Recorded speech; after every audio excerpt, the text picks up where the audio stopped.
Hello प्यारे दोस्तों, नमस्कार। मैं सोनू स्वागत करता हूं आप सबका आपके इस YouTube channel the mathematics centre के इस वीडियो लेक्चर में। दोस्तों आज हम लोग बीएससी पार्ट 2 के सिलेबस में आने वाले एलपीपी के बारे में डिस्कस कर रहे हैं, जिसमें हम लोग सीखेंगे जो एलपीपी को सॉल्व करने के लिए दो मेथड होते हैं, ठीक ना। जिसमें से एक ग्राफिकल मेथड और एक सिंप्लेक्स मेथड। ग्राफिकल मेथड क्या होता है स्टूडेंट्स, आप इसके बारे में 12th में भी पढ़ चुके हैं और इससे वाकिफ हो चुके हैं काफी अच्छे से। आज हम लोग देखेंगे सिंप्लेक्स मेथड, जिसको काफी टफ माना जाता है, लेकिन हम आपको बताएंगे जो ये काफी सिंपल होता है। एक पेज में हम ये प्रॉब्लम जो आपके सामने में अभी दिख रहा है इसे सॉल्व करके आपको दिखाएंगे और हमारा काम रहेगा सिर्फ आपको आइडिया देना, ठीक ना। वीडियो लॉन्ग ना हो, इस वजह से शॉर्टकट लेते हुए हम लोग क्या करेंगे, बस एक आइडिया आपको देंगे जो किस तरीके से आप सिंप्लेक्स मेथड का यूज करके आप अपना प्रॉब्लम बना सकते हैं। ठीक है स्टूडेंट्स, ये आपके एग्जाम के लिए काफी इंपॉर्टेंट क्वेश्चन है, ये हर साल पूछा ही जाता है आपके सिलेबस के अकॉर्डिंग। ठीक, आगे बढ़ते हैं स्टूडेंट्स। जैसे कि आपके सामने ये प्रॉब्लम दिया हुआ है, सबसे पहले आपको क्या करना होगा, इस प्रॉब्लम को लिखना होगा सेम जैसा कि दिया हुआ है यहाँ पर। ये क्या दिया हुआ है, मैक्सिमाइजेशन का आपका प्रॉब्लम है। ये क्या दिया हुआ है, maximisation z equal to 12x1 plus 16x2, ये आपका दिया हुआ है। और ये सब्जेक्ट टू यानी कि कॉन्स्टेंट्स आपका क्या दिया हुआ है, ये दिया हुआ है 10x1 प्लस 20x2। ठीक है स्टूडेंट्स, यहाँ तक देखिए। अब मैं आपको एक नई जानकारी जो आपको होनी चाहिए ये आपका सिंप्लेक्स मेथड की मदद से सॉल्व करने के लिए, वो है आपका सिलेक्ट वेरिएबल और सरप्लस वेरिएबल। यहाँ पर देखिए स्टूडेंट्स, ये आपका दिया हुआ 10x1 प्लस 20x2, ये क्या है आपका इनइक्वालिटी का साइन यूज किया हुआ है। ये वाला चीज छोटा है, इधर वाला इससे छोटा है। अब क्या कीजिएगा, इसको बराबर करने के लिए इस साइड हमें कुछ जोड़ना पड़ेगा। जब या आप कुछ जोड़ते हैं तो उससे सिलेक्ट वेरिएबल बोलते हैं। यदि ये वाला साइन इनइक्वालिटी का अपोजिट रहता है यानी कि ग्रेटर देन इक्वल टू रहता, इस साइड बड़ा है तो इसमें से कुछ घटाना पड़ता है इक्वल करने के लिए, तब इस साइड हम माइनस का साइन यूज करके कुछ यानी कि इसमें से घटाते तो उसको सरप्लस वेरिएबल बोलते हैं। ठीक है स्टूडेंट्स, जैसा कि यहाँ पर ये लेस देन इक्वल टू है यानी कि इस साइड छोटा है, इसमें कुछ प्लस करना होगा हमको, और जो चीज प्लस करेंगे वो हमारा सिलेक्ट वेरिएबल होगा। ठीक, तो हम क्या करेंगे, सिलेक्ट वेरिएबल का यूज करते हैं इसे इक्वल करने के लिए। तो हम यहाँ पर एक सिलेक्ट वेरिएबल ले लेते हैं s1। ठीक, s1 इसमें जोड़ देते हैं तो ये 120 के इक्वल हो जाता है ऐसा। ठीक, अब दूसरा इसी तरीके से सेम फैशन में क्या हो जाएगा, 8x1 प्लस 8x2, और एक सिलेक्ट वेरिएबल हमें जोड़ने की जरूरत होगी क्योंकि साइन हमारा क्या है, ये लेस देन इक्वल टू है, तो s2 हम दूसरा सिलेक्ट वेरिएबल ले लेते हैं और ये इक्वल टू 80। अब क्या करते हैं स्टूडेंट्स, हमें मैक्सिमाइजेशन के प्रॉब्लम में भी तो ये s1 और s2 को शो करना है, तो ये s1 s2 हम देंगे कहाँ, तो 0 इंटू s1 कर दे रहे हैं प्लस 0 इंटू s2 कर दे रहे हैं, ताकि ये फिर से पहले की तरह हो जाता है। ठीक ना, कोई फर्क नहीं पड़ता है। अब क्या करना पड़ता है, इनिशियल सिंप्लेक्स टेबल हमें फॉर्म करना है। इसे फॉर्म करने के लिए क्या करिए स्टूडेंट्स, आप बचपन में कित कित का गेम खेले होंगे, बिल्कुल उसी तरीके से जैसा कि आपके सामने दिख रहा है, इस तरह से खांचा बना लेना पड़ता है हमको। और क्या करना पड़ता है, ये शुरू वाले को यहाँ से यहाँ तक ये 2 बराबर भागों में बांट दीजिए, और यहाँ पर क्या कीजिए, इसको भी 2 बराबर भागों में बांट दीजिए। यहाँ से यूं लीजिए और ये रहा, इसको थोड़ा नीचे करके यहाँ से यहाँ तक कर दीजिए। ठीक है स्टूडेंट्स, अब इसको आप बोलते हैं CBI। ठीक, और इसको बोलते हैं CJ, और इसको 2 बराबर भागों में बांट देना पड़ता है स्टूडेंट्स। ठीक, एक CJ के लिए और दूसरा BV यानी कि बेसिक वेरिएबल्स। ठीक, बेसिक वेरिएबल्स क्या होता है हमारा, ये यहाँ पर जो x1 x2 s1 s2 ये सब है, ये हमारा बेसिक वेरिएबल है। x1 x2 s1 s2 ये सारे नॉन नेगेटिव कॉन्स्टेंट्स 0 से बड़ा है, और ये ही बेसिक वेरिएबल्स है, x1 x2 s1 और ये रहा s2। ठीक, और ये CJ क्या होता है, ये जो हमारा ऑब्जेक्टिव फंक्शन है इसका कोफिशिएंट यानी कि 12 16 0 0, ये क्या हो जाएगा 12 16 0 और 0, इसका कोफिशिएंट x1 का x2 का s1 का और s2 का इस फंक्शन में। ठीक है, अब उसके बाद क्या करना पड़ता है हमें, ये यहाँ पर जो 2 सिलेक्ट वेरिएबल हमने ऐड करा है उसको यहाँ पर देना पड़ता है s1 s2, और सिलेक्ट वेरिएबल का कोफिशिएंट कितना है, इसमें 0 है और 0 है, तो यहाँ पर हम 0 और 0 कर दे रहे हैं। अब ये फर्स्ट लाइन, इसमें क्या आएगा स्टूडेंट्स, आपके पास जो फर्स्ट कांस्टेंट दी हुई है ये यहाँ पर जैसा कि ये वाला लाइन देख सकते हैं, तो इसका आपको क्या लेना है, कोफिशिएंट 10 21, क्या लेना है 10 20, और s1 का कोफिशिएंट 1 है, और s2 का कोफिशिएंट इसमें कितना है, नहीं है, तो इसका मतलब 0 है। ठीक, और यहाँ पर क्या हो जाएगा, ये इसी तरीके से यहाँ पर 120 इसके इक्वल यहाँ पर कर देंगे, और इस खांचा को आप क्या बोलते हो, सॉल्यूशन वाला खांचा बोलते हैं, सॉल्यूशन ये आपका है। ठीक। और इसी तरीके से दूसरा का क्या हो जाएगा 8 8, ये क्या हो जाएगा 8 8, और S1 के लिए तो इसमें नहीं है तो इसका मतलब 0, और S2 का कोफिशिएंट कितना है 1 है तो 1 कर दिया, और सॉल्यूशन कितना है 80 है तो 80 कर दिया हमने, ठीक। अगर आप इतना कर लेते स्टूडेंट्स तो आप समझिए जो लगभग 25% आप कर चुके हैं सारा काम। अब क्या करना पड़ता है हमको ZJ का वैल्यू फाइंड करना पड़ता है। ZJ का वैल्यू फाइंड करने का मतलब कैसे किया जाता है वो बताता हूँ। ये वाला चीज को इससे मल्टीप्लाई कर दीजिए, ये वाला को इससे मल्टीप्लाई कर दीजिए और जोड़ दीजिए, करके मल्टीप्लाई करके जोड़िए 0 आएगा। इसी तरीके से 0 को इससे मल्टीप्लाई कीजिए, 0 को इससे मल्टीप्लाई कीजिए और 0 मतलब जोड़ दीजिए 0। इसी तरीके से ये अगर आप ऐसा करते हैं तो ये पूरा 0 आ जाता है, ठीक। अब नेक्स्ट जो हमें करना है वो है CJ माइनस ZJ का वैल्यू फाइंड करना। यही चीज हमारा मेन मकसद होता है, CJ माइनस ZJ का वैल्यू फाइंड करना। क्या करते हैं, ये रहा CJ वाला, ये आपका रो, और ये रहा ZJ वाला रो, माइनस कर दीजिए 12 माइनस 0, 16 माइनस 0, 0 माइनस 0, 0 माइनस 0, तो ये क्रमशः किस तरीके से आता है, ये 12 16 0 और ये रहा 0, इस तरीके से आ जाता है स्टूडेंट्स। अब हमें क्या करना है स्टूडेंट्स, यहाँ पर देखिए मैक्सिमाइजेशन के लिए, फॉर मैक्सिमाइजेशन जितने भी ये CJ और ZJ का वैल्यू आया है वो या तो 0 होना चाहिए या फिर 0 से छोटा यानी कि नेगेटिव में होना चाहिए। लेकिन यहाँ पर क्या है 12 और 16 ये तो पॉजिटिव में है, तब हम क्या करेंगे आगे बढ़ेंगे, ठीक ना, आगे इसे बढ़ेंगे ताकि ये सारा यहाँ पर माइनस का वैल्यू आ जाए, माइनस में आ जाए या फिर 0 आ जाए। लेकिन यही यहाँ पर मिनिमाइजेशन के लिए यदि ये प्रॉब्लम रहता है, ठीक ना, मिनिमाइजेशन के लिए तो क्या करना पड़ता है CJ और ZJ का जितना भी वैल्यू आएगा वो या तो 0 होगा या फिर 0 से बड़ा होगा यहाँ पर, ठीक ना। तो ये हमें याद रखना है, ये हमारा प्रॉब्लम किसका है, मैक्सिमाइजेशन का। तो हमें क्या करना है, सबको माइनस करना है, CJ और ZJ का वैल्यू यहाँ पर सारा नेगेटिव में आना चाहिए, तब हम रुकेंगे, नहीं तो हम आगे प्रोसीड फर्दर बढ़ते रहेंगे, ठीक। तो हम क्या करेंगे, यहाँ पर आगे बढ़ने के लिए हम देखेंगे CJ और ZJ में हमारा सबसे बड़ा कौन सा है, सबसे बड़ा पर फोकस करना है 16।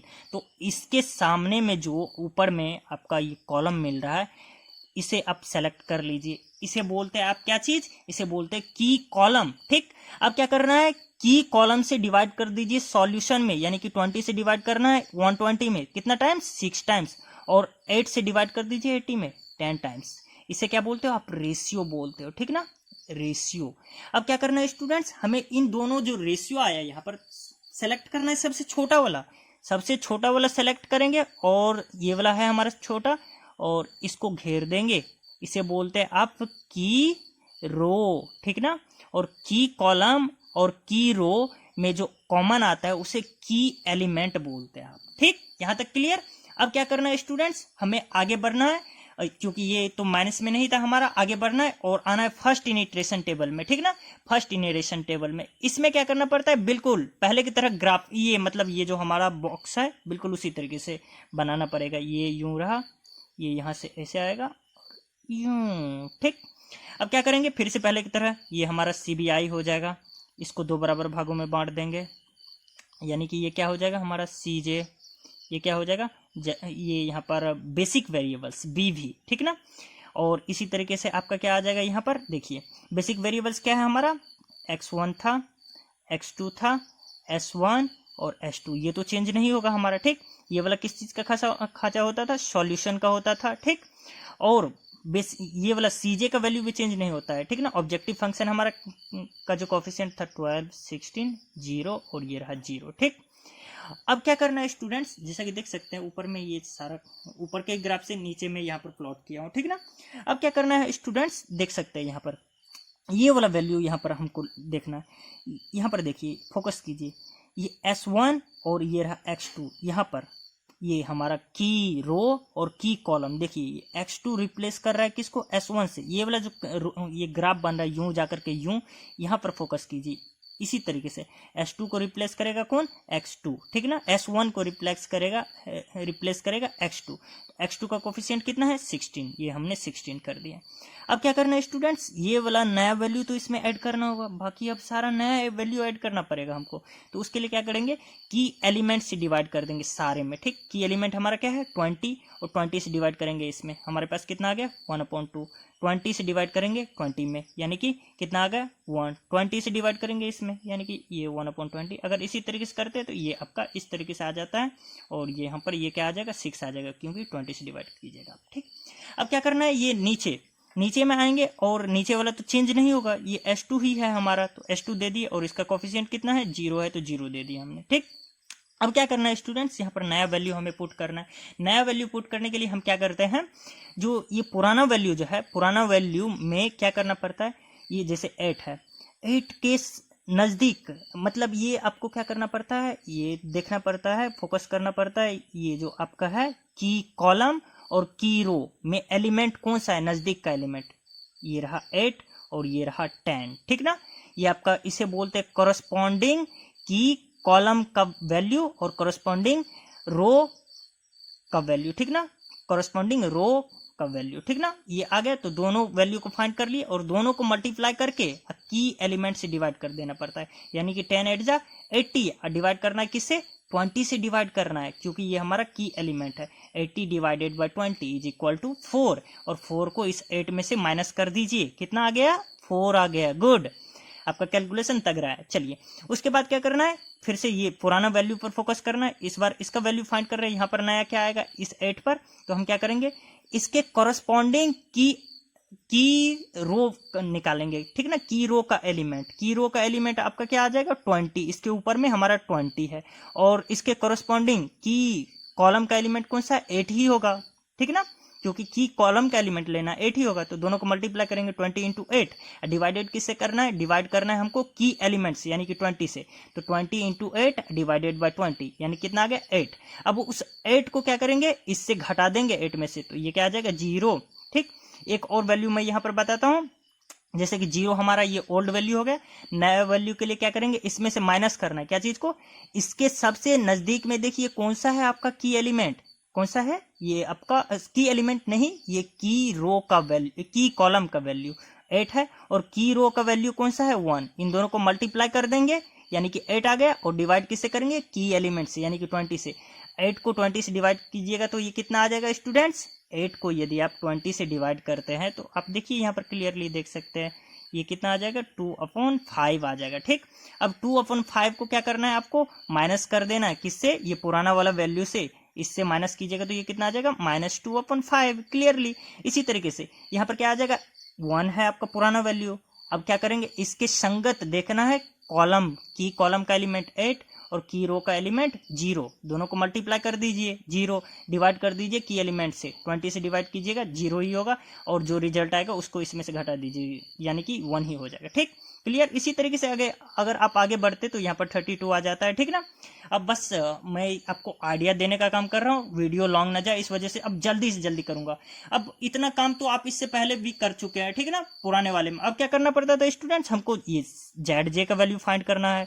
ZJ का वैल्यू फाइंड करने के लिए इसको इससे मल्टीप्लाई करो, इसको इससे मल्टीप्लाई करो, जोड़ दो इसी तरीके से, तो जोड़ते हैं तो ये आपका 8 आ जाता है। ठीक, ये मैं पहले से सॉल्यूशन किया हुआ हूँ, आपको सिर्फ समझाने का काम था मेरा, ऊपर में कर दिया हूँ। अब मैं वैल्यू यहाँ पर रख रहा हूँ ताकि वीडियो ज़्यादा लंबी ना हो। अब आप खुद से कर सकते हैं, इसको इससे मल्टीप्लाई कीजिए, इसको इससे मल्टीप्लाई कीजिए और जोड़ दीजिए, तो वैल्यू आपका कितना आता है, ये आ जाता है 4/5, यहाँ पर आ जाता है 0 और यहाँ पर आ जाता है 96। ठीक है स्टूडेंट्स, अब क्या करेंगे हम, CJ माइनस ZJ का वैल्यू फाइंड करेंगे, CJ माइनस ZJ, तो इसमें से इसको घटा दीजिए यानी कि 4, इसी तरीके से वैल्यू फाइंड कीजिएगा तो ये आपका बिल्कुल इस तरीके से यहाँ पर आ जाएगा। ठीक है स्टूडेंट्स, और उसके बाद यहाँ पर देखते हैं, देखिए फिर से ये वाला चीज हमारा माइनस में आ गया सारा वैल्यू, ये वाला माइनस में, ये 0, लेकिन एक अभी भी प्लस में है, लेकिन हमें क्या करना था, ये मैक्सिमाइजेशन की प्रॉब्लम के लिए जितने भी CJ माइनस ZJ का वैल्यू है उसे 0 और उससे छोटा करना है। ठीक है ना, तो हमें, लेकिन 4 तो यहाँ पर हमारा अभी भी ये बड़ा एलिमेंट है 0 से,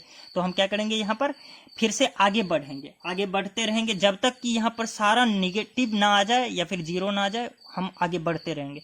तो आगे बढ़ने के लिए क्या करेंगे, इसमें देखना है सबसे बड़ा वैल्यू 4, तो इसके संगत क्या करना है, हमें की कॉलम सेलेक्ट करना है। ठीक, उसके बाद क्या करना है, इसे डिवाइड कर देना है इसमें सॉल्यूशन में, ये हमारा रेशियो का कॉलम होता था, रेशियो का जब डिवाइड करते हैं 6 को 1/2 से डिवाइड करते हैं तो ये कितना आता है 12 आता है, इसको डिवाइड कीजिएगा तो ये 8 आ जाएगा। अब इसमें से बड़ा वैल्यू चूज करना है और उसके अकॉर्डिंग हमें क्या करना है, बड़ा वैल्यू नहीं, छोटा वैल्यू चूज करना है, और छोटा वैल्यू के अकॉर्डिंग हमें क्या करना है, ये की रो को सेलेक्ट कर लेना है यहाँ पर। ठीक ना, आप यहाँ पर आगे तक यहाँ तक ले सकते हैं, वैसे यहाँ तक ही ले लीजिए। ये आपका क्या चीज़ का वैल्यू आ गया स्टूडेंट्स, ये आ गया आपका की रो का वैल्यू। ठीक, यहाँ पर इसको कट कर दीजिए। वैसे ये पूरा समझा जाता है यहाँ तक, जो ये आपका की रो का वैल्यू है। ठीक ना। अब क्या करेंगे स्टूडेंट्स, बिल्कुल उसी तरीके से ये आपका आ गया की एलिमेंट, ये आपका की रो, ये आपका की कॉलम और ये की एलिमेंट्स। अब हम फिर से इसी तरीके से आगे बढ़ेंगे। इस बार देखिए क्या करेंगे, फिर से खांचा पहले की तरह जाएगा, ये वाला यहाँ से नीचे, ये वाला यहाँ से फिर से नीचे यहाँ तक। ठीक, अब क्या करेंगे, ये वाला आपका CBI, इसको 2 बराबर भागों में, CJ, यहाँ पर क्या आ जाएगा बेसिक वेरिएबल्स, यहाँ पर x1 x2 s1 s2, यहाँ पर ये जो पहले था 12 16 0 0 पहले वाला ही रहेगा सेम, ये सॉल्यूशन का आपका खांचा होता था। ठीक, इसी तरीके से यहाँ पर ये देख सकते हैं। इस बार क्या करना है स्टूडेंट्स कि ये आपका देखिए S2 को चेंज कर रहा है, कौन सा, ये देखिए यहाँ पर फोकस कीजिए, यहाँ से जाकर के ऊपर S2 को कौन चेंज कर रहा है, x1 चेंज कर रहा है। यानी कि S2 की जगह पर क्या रखेंगे, x1 रखेंगे। इस बार S2 की जगह पर x1 हमने रख दिया, और x1 का कितना है ये कोफिशिएंट, यहाँ पर देख सकते हैं 12, तो हम यहाँ पर 12 कर देंगे। अब क्या करेंगे, ये वाला खांचा को भरने के लिए, पूरा करने के लिए हम क्या करेंगे, की एलिमेंट जो था हमारा उसे डिवाइड करते चले जाएंगे। की एलिमेंट 4 को 4 से, इस एलिमेंट को 4 से डिवाइड करेंगे 1 आएगा, इस एलिमेंट को 4 से डिवाइड करेंगे 1 आएगा, इस एलिमेंट को हम क्या करेंगे, यदि 4 से डिवाइड करते हैं आप तो कितना आता है यहाँ पर, ये आपका आ जाता है -1/10। ठीक, इसी तरीके से अगर आप इसको पूरा भरते हैं 4 से डिवाइड कीजिएगा यूं, ये यहाँ पर 8 आ जाएगा। ठीक, और 8 आ गया। अब क्या करना है, यहाँ पर हमें ये वाला वैल्यू, ये वाला तो पहले से ही हमें पता है, अब तो चेंज करने की जरूरत नहीं है। ये x2 है और ये x2 का कितना था 16 था। अब क्या करना है, यहाँ पर नया वैल्यू फिर से हमें फाइंड करना है। नया वैल्यू फाइंड करने के लिए आपका फॉर्मूला क्या था, जैसे कि पुराना वैल्यू में से घटाना पड़ता था क्या चीज, इसके संगत जो आपका की कॉलम एलिमेंट है और की रो एलिमेंट है, उन दोनों को मल्टीप्लाई कर दीजिए और की एलिमेंट से डिवाइड कर दीजिए, और जो वैल्यू आएगा उसको इसमें से घटा दीजिए। तो ये करने के बाद आपका क्या आ जाता है, यहाँ पर ये 0 आ जाएगा, यहाँ पर 1 आ जाएगा, यहाँ पर 1/10 और 1/8 आ जाएगा माइनस में, और यहाँ पर आ जाता है 2 आ जाता है। ठीक है स्टूडेंट्स, अब देखिए इतना इससे पहले आप कर चुके हैं। अब क्या करना है, नेक्स्ट जो हमको करना है वो हमें ZJ का वैल्यू फाइंड करना है। आपको पता है ZJ का वैल्यू फाइंड करना बहुत ईजी, इसको इससे मल्टीप्लाई कीजिए, इसको इससे मल्टीप्लाई कीजिए और क्या कीजिए, जोड़ दीजिए। देखिए 16 × 0 0, 12 × 1 12, जोड़ दीजिए 12 आ जाएगा। इसी तरीके से अगर आगे आप करते जाइएगा तो ये कितना आ जाता है, यहाँ पर देखिए ये कितना 12 आ गया था, ये वाला आपका 16 आ जाता है, ये वाला 2/5 आ जाता है। ठीक, यहाँ पर 1 आ जाता है और यहाँ पर 128 आ जाता है। ठीक है स्टूडेंट्स, इसी तरीके से अब क्या करना है हमको, CJ - ZJ। अब तो आप मास्टर हो चुके होंगे करने के लिए, तो फिर से 12 में से 12 गया 0, इसी तरीके से यहाँ पर 0 आ जाएगा, ये माइनस में इतना आ जाएगा, माइनस में 1 आ जाएगा। ठीक, अब देखिए स्टूडेंट्स, हमें जो करना था वो हम पहुंच चुके हैं। सारा वैल्यू हमारा 0 आ गया या फिर 0 से छोटा माइनस में आ गया, तो अब हम आगे नहीं बढ़ेंगे, हमारा काम यहीं पर समाप्त होता है स्टूडेंट्स। और सॉल्यूशन पर फोकस कीजिए। सॉल्यूशन हमारा क्या है, 2 है और 8 है, यानी कि x1 का वैल्यू कितना आ गया, सॉल्यूशन, यदि सॉल्यूशन की बात करें तो हमारे पास क्या आ गया, x1 का वैल्यू यहाँ पर देख सकते हैं, x1 का वैल्यू 8 आया है और x2 का वैल्यू कितना आया है, 2 आया है। ठीक, और उसके बाद जो मैक्सिमाइज का जो प्रॉब्लम था आपका, यानी कि ऑप्टिमल वैल्यू आप जिसको बोलते हैं, ऑप्टिमल सॉल्यूशन या ऑप्टिमल वैल्यू ऑफ Z, वो कितना आ गया आपका, ये वाला चीज 128 आ गया। ठीक, तो देखिए कितना आसान था आपका, बहुत ही इजी सिंप्लेक्स मेथड। और यहाँ पर जब तक ये सारा नहीं आ जाता तब तक हम इसे आगे बढ़ाते रहते, सेकंड इनरेशन किए, थर्ड इनरेशन, और ऐसे फोर्थ चलते रहता जब तक कि यहाँ पर माइनस में आना आ जाए सारा। ठीक ना, मैक्सिमाइजेशन प्रॉब्लम के लिए देखिए कितना इजी था ये आपका, और इसे आप डिफिकल्ट समझ रहे थे। चलिए स्टूडेंट्स, इसी तरीके से इंटरेस्टिंग टॉपिक के साथ आपसे मिलते रहेंगे, तब तक के लिए धन्यवाद। अगर वीडियो अच्छी लगी हो तो एक लाइक तो बनता है, चलिए लाइक भी ना कीजिए, चैनल को सब्सक्राइब कर लीजिए ताकि आपको आने वाले आगे फर्दर वीडियोस की नोटिफिकेशन मिलती रहे। थैंक यू, धन्यवाद।